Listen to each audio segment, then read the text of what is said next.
was it on Monday? On Monday, she was supposed to come in person into court, but it was a public holiday, so the court session was held, but she had to join via Zoom. So one of the people that attended couldn't stay all day. They didn't know when she was going to be called for trial. So in the end, people were told to go home if they want to go and can join via Zoom. So the following day, which we also expected, she eventually appeared, and she was represented by lawyers, not just one lawyer, two lawyers to represent her because of the gravity of the case, and it was the safest thing to do for her as well. So in the end, she was granted bail, and she was allowed to go back home. But there's going to be another session for her sometime next month.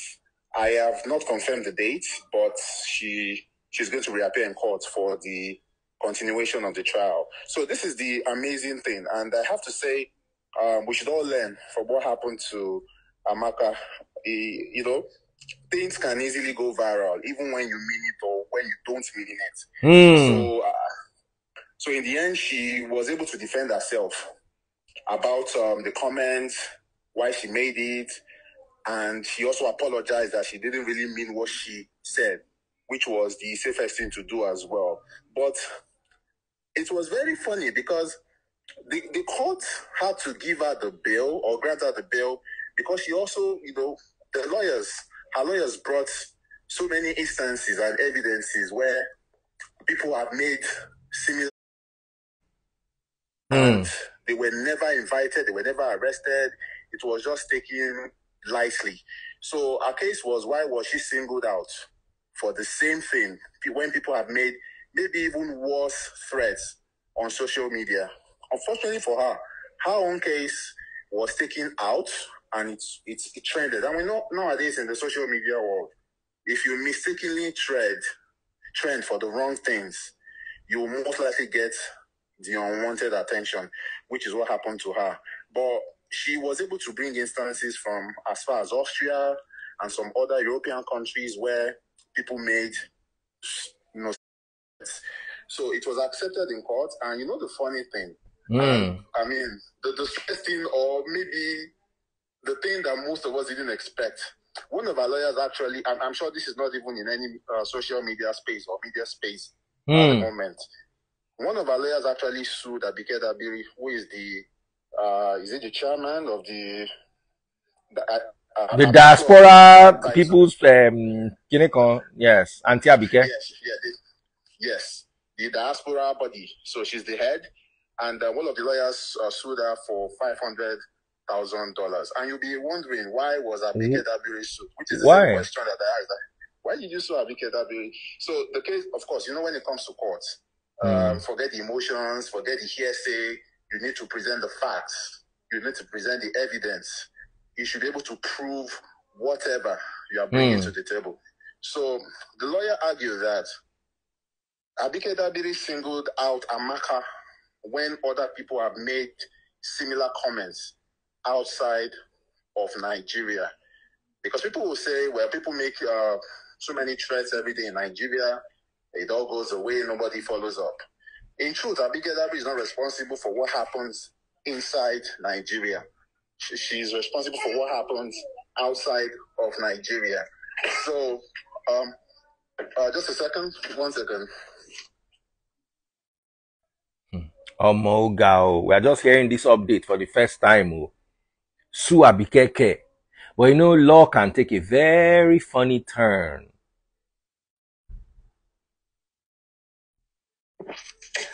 Hello, Daddy Freeze? Yes, go ahead. Yeah, so sorry about that. So, Abike Dabiri was one of the lawyers. She had two lawyers. So one of the lawyers sued Abike for singling out her when others have done similar things. So the funny thing is, the courts or the Canadian government, according to the polls that I have also decided to write particularly the Austrian government, because one of the evidences she put out was that people do the same thing, and she was simply playing amongst her friends who also make similar comments. She was caught in the heat of the moment and simply made it, and she didn't mean it. And she also apologized for making unguarded comments on social media. So, of course, the Canadian government, with the investigation going on, they've already written the Austrian government to follow up on the other people who made similar comments in that country, if it is true or not, and what the Austrian government did about it. So, I think it's still developing. She still has another day in court. But in the end, with my own understanding and with the arguments that she presented, she may just have avoided a jail time, because in Canada, according to the law, when you issue a threat, you may go you may be sentenced to 2 to 5 years in prison. The minimum you get is 2, and the maximum you get is 5. But you have to be found guilty of actually making. Kpai. Sorry about that. Kpai threats. So if you make a threat to buy anybody, then you can actually get well, in Ontario, by the way, because Canada has different laws in different provinces. Yes. But in Ontario, it could be up to 2 to 5 years. So that's the latest from my findings. Haven't gone to the court and also followed the story. So it's going to Where was the court located? What part of Canada is the court located? So the court is the Ontario Court of Justice at Finch Avenue West in North York, Ontario. Okay, so you actually went to the court yourself, and yes, I was in the court on Monday, and I was there on Monday. I was even surprised because I've been to the court only once. So for this particular one, because of the interest that it generated. Hold on one second, sorry.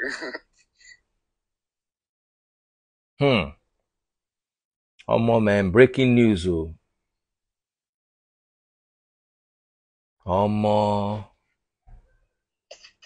Yeah, that's Freeze. Yes, I can hear you.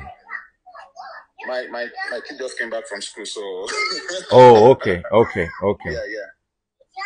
Yeah, it's yummy. So yeah, I was there. Yeah, I've only been to the court once. So when I went there the second time, I was surprised with the number of people. In fact, let me say Nigerians that came to the court because of the interest that it garnered all over social media. So they were there to, see the lady in question, hear her, and, there were also mixed reactions, mixed comments, mixed opinions about what she did. Many actually believed that she didn't mean what she said.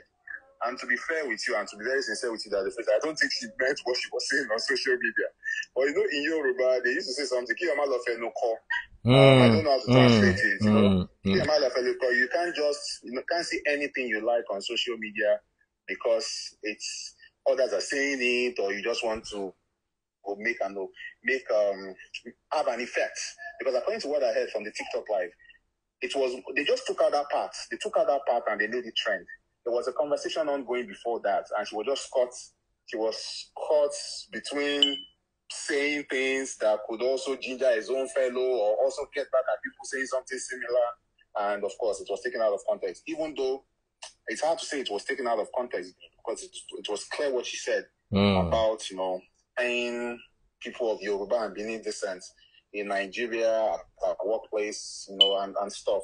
So yeah, it's basically what it is at the moment. So yeah, on the day, so many people came. The interest was huge. In fact, they were surprised at the call. Like, okay, what's happening here? Today's a public holiday. Why is everybody coming? So everybody got to know that it was actually her case. But in court, they can't. Even though they gave the time as 10 up.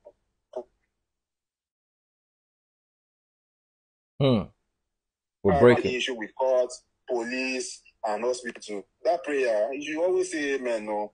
Different people with different wahala of life, different crime. At times, the crown will say, okay, this one, you are going to be remanded. This one, you are released. Different issues. It was just, in my mind, I'm like, man, I know the funny thing, some were even joining. I mean, for our own case, she also joined from the cell because she couldn't come in person. So I'm sure that there's a last screen in the solitary cell. You join, you speak. If you don't want to speak, your lawyer speaks, and the crown makes a decision, or his decision on what to do next. But in our own case, she was granted bail, and the case will still continue in court next month. Okay, I sent you a picture. Is that her being held by police? I sent it to you. Oops, I sent it to my Suya guy. Sorry. Bolarinwa. Okay, I'm forwarding the picture to you. Let me delete it from. Is this her? No, this is not her. This is fake. Oh, okay. That is not her. No, this is not her. Oh. Nowadays, you don't believe everything you see on social media. It doesn't even look real. This is obvious. You know, social media is funny. Even the picture that looks real is the one you should investigate more these days. With AI, anything can happen. Anything can happen. Oh. AI is make believe. You are actually going to believe it at first sight, and it's a fake picture. This one is not even hard to detect. But there are some that you are almost convinced it is the person in the picture, and it's not. So this is fake. This is fake, 100%.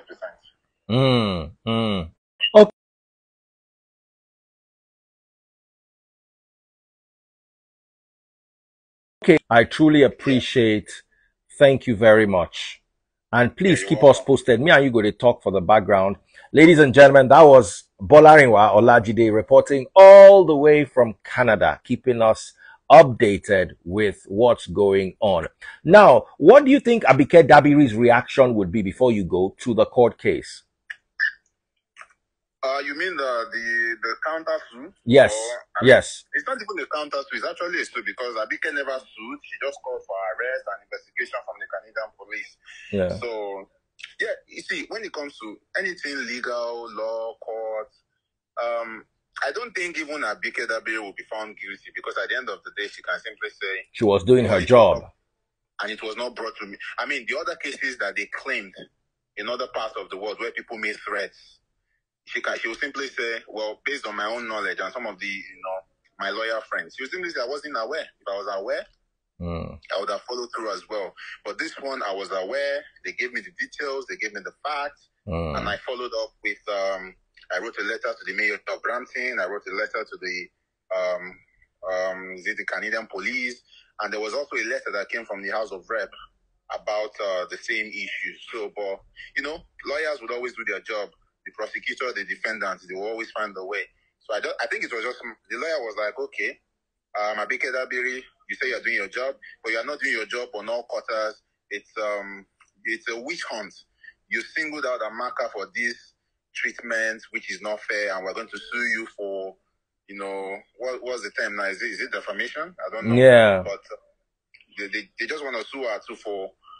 And to be very fair, Abike got it too, and she was very swift in acting. I don't know why, but she just swung into action, wrote the letters, and it was taken up. But when it comes to country matters, countries always take it serious. If a country writes another country, they don't take it with levity; they take it very seriously. So when the letter came from the Nigerian government, the Canadian government acted. And like I said, in the same spirit, the Canadian government have also written to the Austrian government, according to reports, about some of the claims that Amaka made in her own testimony on the issue. So, yeah, I mean, at the end of the day, Abike will get her own lawyers to prove the case. And if you can't prove it that she didn't do the same to other people that said it in other countries, then she also goes free. But court matters is never ending. Nobody can tell the way the pendulum of the court will swing. Unless it is overwhelming, unless it is clear as day, that's when the court will now make a decision and the case is put to bed. Thank you. I would love to hear from Abike Dabiri right now. My lovely sister, please would like to hear from you. If you can come to my live, it will be nice. If not, if you can send a letter, I'll read it out.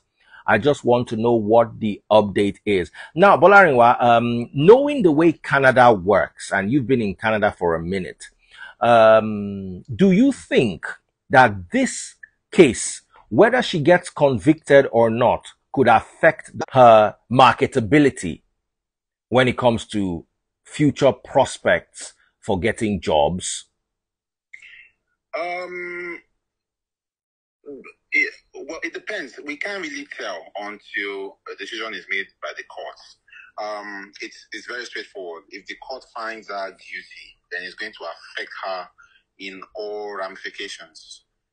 If she's guilty, there's a good chance that she'll, spend jail time, and it won't be so good for her going forward.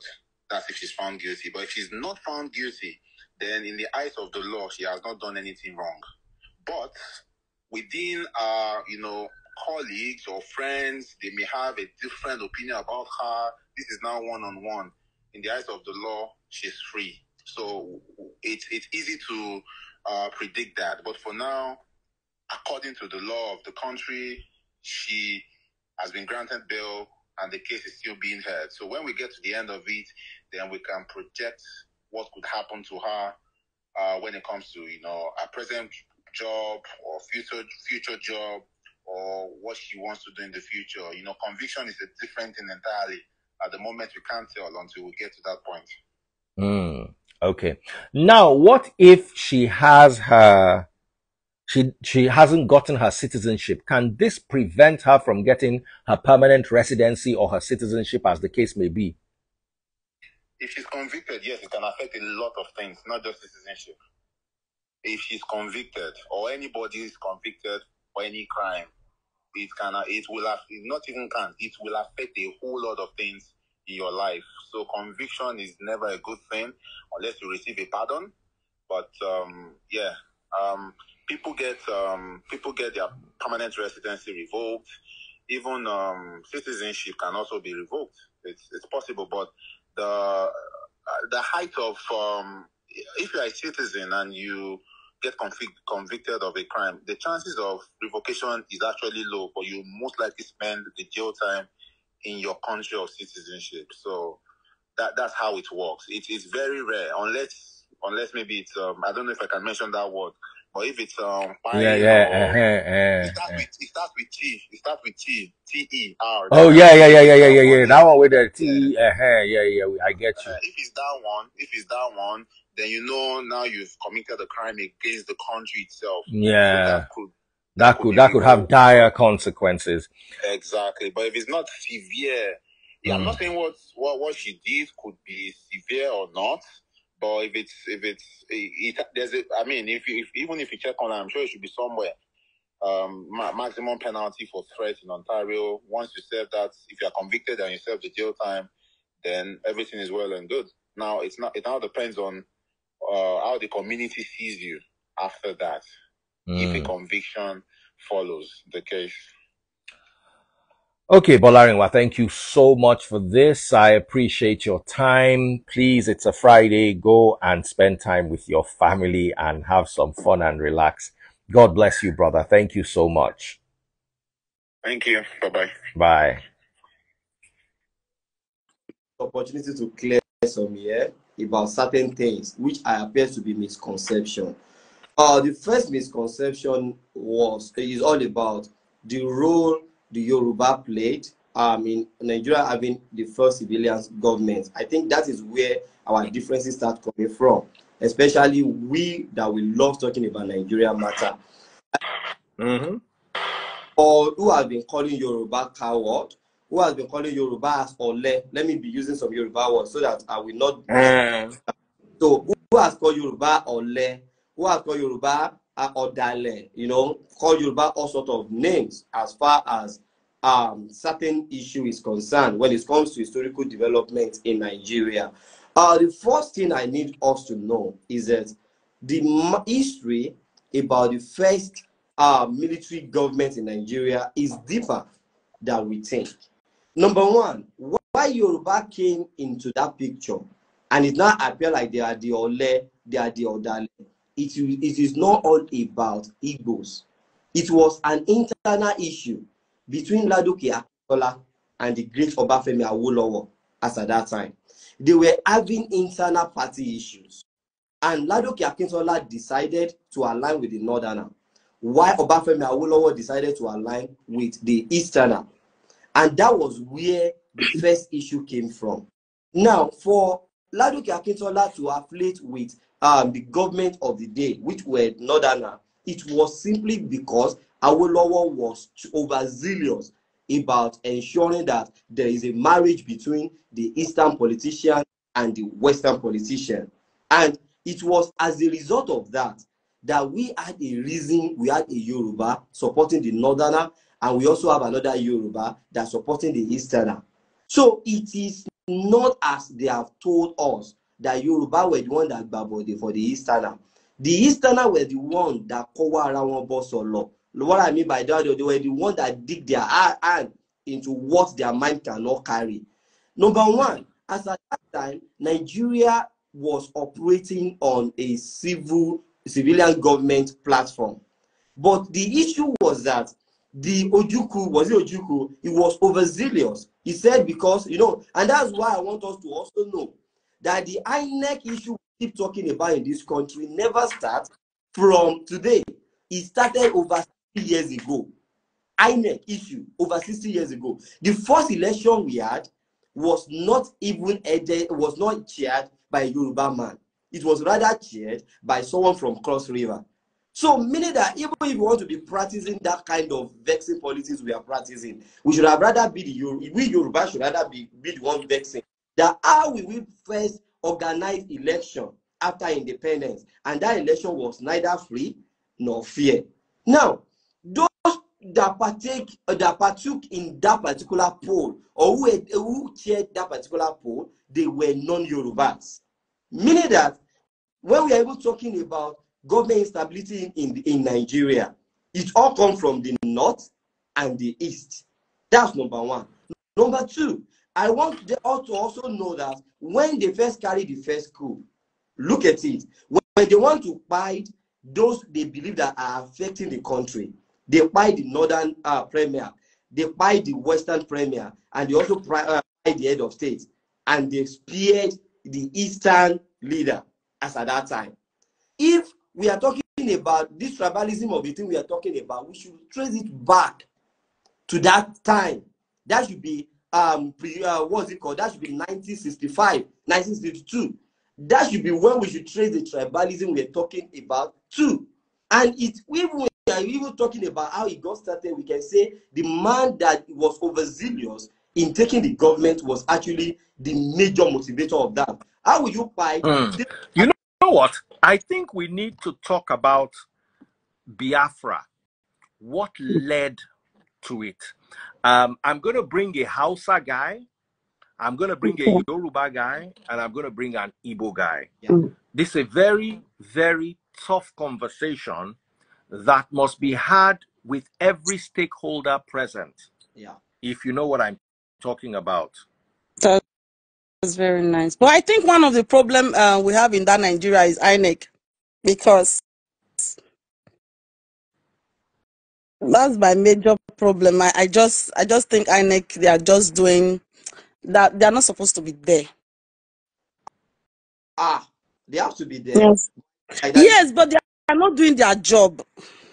No, that's what we said. The structure in the system will not make it work. And I think how we can start solving the issue we have on social media is what Adifri said. Let's start having a conversation around our history. Yeah. When we first have our history, we will be able to solve a lot of things around that.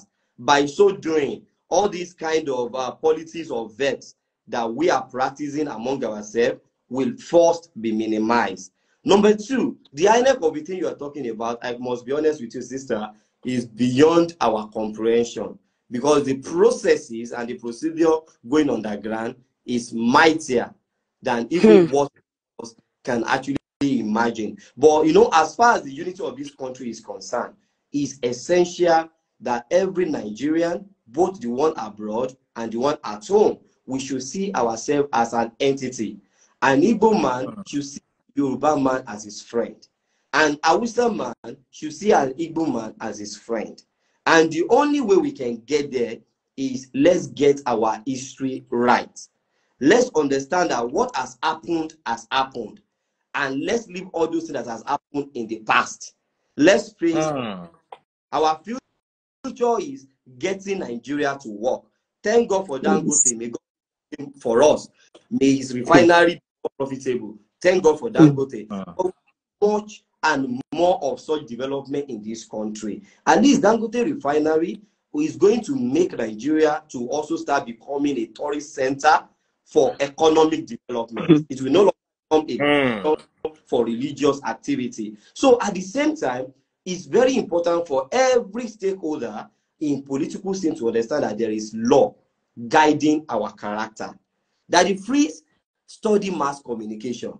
If you study sociology, okay. sociology. But because that the priest, he has been able to improve himself in that field of journalism.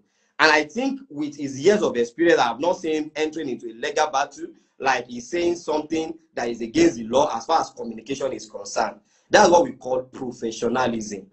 I understand that we are all passionate to be social media influencer. I understand that we are all passionate to be able to also come and talk and hear our opinion. But it goes beyond pressing Instagram button and coming up to talk. It takes research.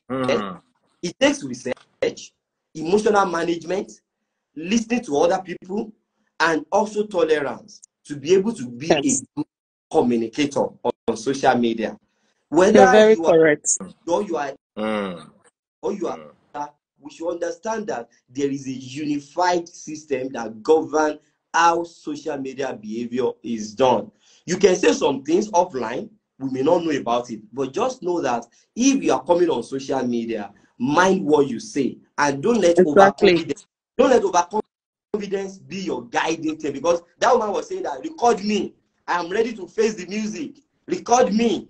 Ordinarily, she ought to have controlled herself that apology, what I have said I think is wrong. Oh, I take back my word. But rather she was even saying, record me, you can share it to anywhere. She even That is it. said she's a Canada citizen, that nothing's going to happen to her and all that. Anyway, so guys, she was just it's time we brought this to an end. We've been on for 2 hours plus. Thank you so much, Brandy. Thank you so much, Femi. Daddy, I go rest for today now. thank Friday. you, God bless us sir. all.